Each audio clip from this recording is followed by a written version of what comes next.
Les éleveurs, associations de consommateurs et autorités locales des 3 départements de Saint-Louis, Dagana et Podor ont participé au comité régional de développement pour la Tabaski 2017. Cette année, plusieurs mesures sont prises par l'autorité régionale pour faciliter l'approvisionnement en moutons dans les forails pour éviter le vol de bétail entre la frontière sénégalo-mauritanienne. La gendarmerie, tout comme la police, ont pris un ferme engagement de renouveler tous les dispositifs qui étaient mis en place et qui seront renforcés d'ailleurs, compte tenu du fait qu'il y a eu beaucoup de cas de vol l'année dernière. L'État va aussi exonérer les droits de taxes pour accompagner les vendeurs de moutons dans toute la région de Saint-Louis.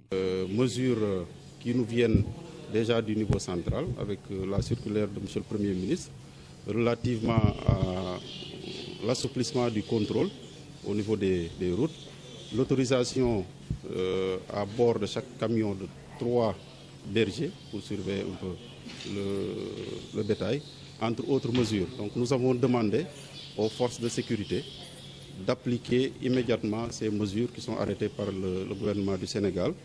Les prix de transport du bétail qui ont été homologués et qui seront appliqués rigoureusement au niveau de la région. Les 750 000 têtes attendues à travers le pays, Saint-Louis compte accueillir les 60 000 têtes. Une rencontre avec les autorités mauritaniennes est aussi prévue dans les prochaines heures.